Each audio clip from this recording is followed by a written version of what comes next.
Hello again. In my last video, I derived the sum of the first terms of an arithmetic sequence. Now we're going to do the sum of the first terms for a geometric sequence.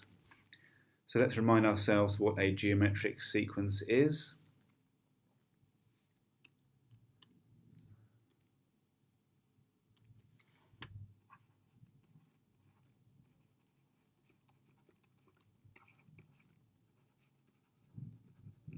I might start with 2 as the first term, and then I might multiply that by 2 again to get 4, and then I would multiply by 4 by 2 again to get the third term, and I would multiply by 2 again to get the fourth term, and so on.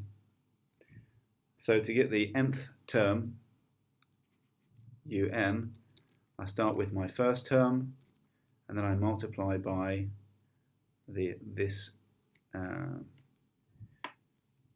common ratio, it's called, r to the power n minus 1.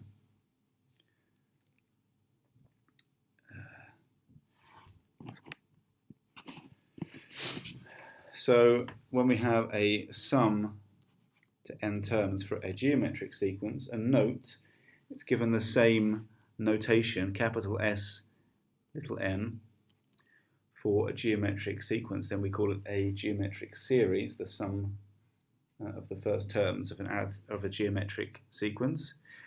Then this would be u1 plus u2 plus u3 plus ... plus un. But this time, instead of the definition of u1 and u2 and u3 in the terms of the arithmetic sequence, I have to replace this by, this would be just u1, this would be u1 lots of r plus u1 lots of r squared.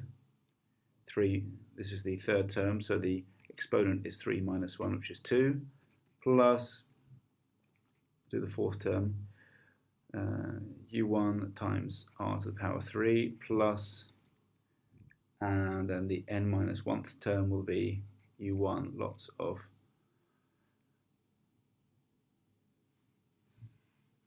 r to the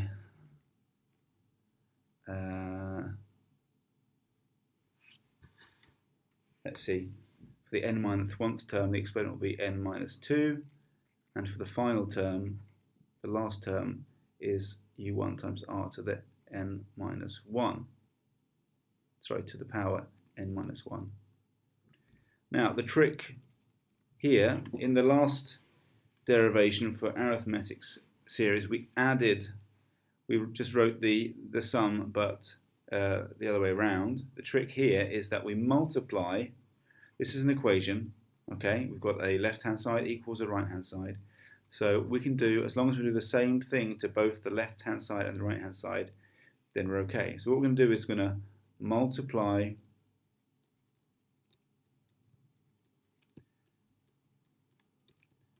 both sides by the common ratio, r.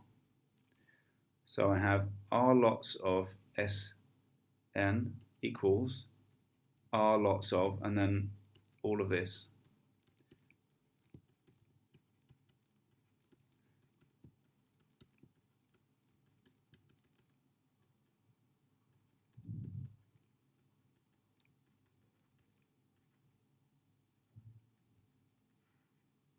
So now, on the next page, I'm going to multiply this r in the brackets here, and see what happens. All of these terms, all of these n terms.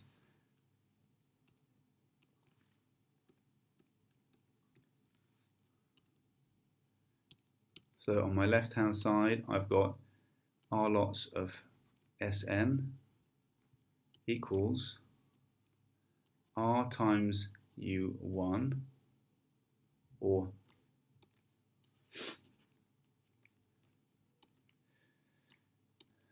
u1 times r plus u1 times r times r again, plus u1 times r squared. This, my third term was u1 lots of r squared times by another r, plus, I'll skip the fourth term, go to the second last term, which was u1 lots of r to the n minus 2 times r, plus the last term, which was u1 lots of r to the n minus 1 times r. Now, we have to remember our rules of powers here.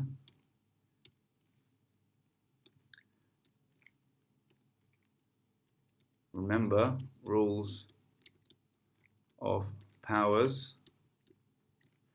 When I have a base times an exponent multiplied by that same base times another exponent, then I add the powers. Excuse me, I have a cold at the moment. So our left-hand side is still the same. This one can't be simplified. This second term, though, simplifies to, this is a little invisible 1 here and invisible 1 here. This simplifies to u1 lots of r squared. This simplifies to r squared plus 1, which is u1 lots of r to the power 3, plus this second last term simplifies to u1 lots of r to the n minus 2 plus 1, which is r to the n minus 1. And this term here simplifies to u1 r to the n minus 1 plus 1, which is r to the n. So this is my equation. I'll call this equation 1.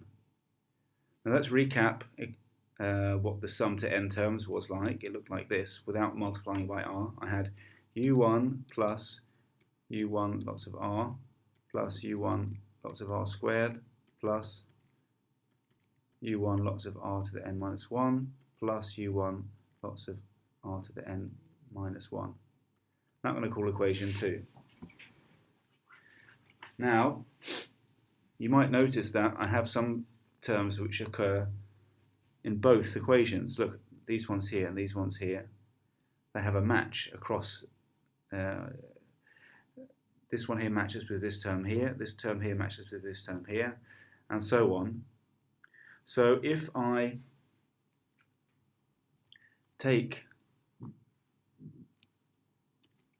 subtract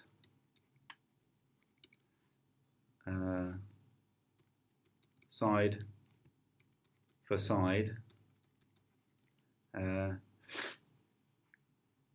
equation 2 from equation 1, I get, so on the left hand side would be, start with equation, so start with equation 1 and subtract equation 2 from that, I get r lots of Sn minus Sn. So r lots of the sum to n terms minus the sum to n terms is equal to this term. I subtract this term from this term, so I get nothing left there.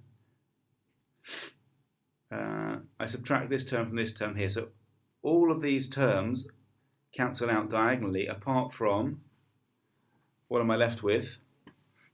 I'm left with this very last term here. It doesn't have a counterpart in equation 2. So I'm left with u1 lots of r to the power n minus this term here, which doesn't have a counterpart in the first equation, minus u1. And now we can simplify because I can factorize out an Sn on this side. This is Sn lots of, in brackets, r minus 1 equals, and there's a u1 common to these two terms, u1 lots of rn minus 1 here to get back the u1, and then divide through both sides by r minus 1 gives me s, and the sum to n terms of a geometric sequence or geometric series is equal to u1 lots of r to the raised to the power n minus 1, all divided by r minus 1.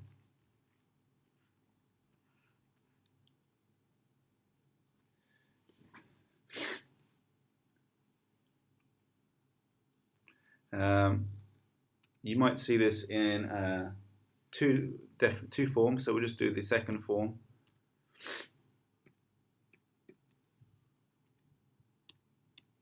Because when r is negative, you might see it like this.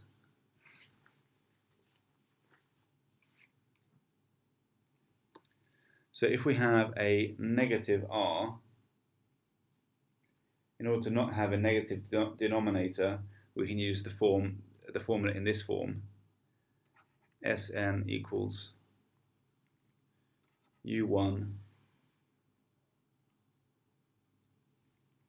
lots of 1 minus r to the power n divided by 1 minus r, just to give you a positive denominator, but it's exactly the same derivation. And we'll go through some examples in class.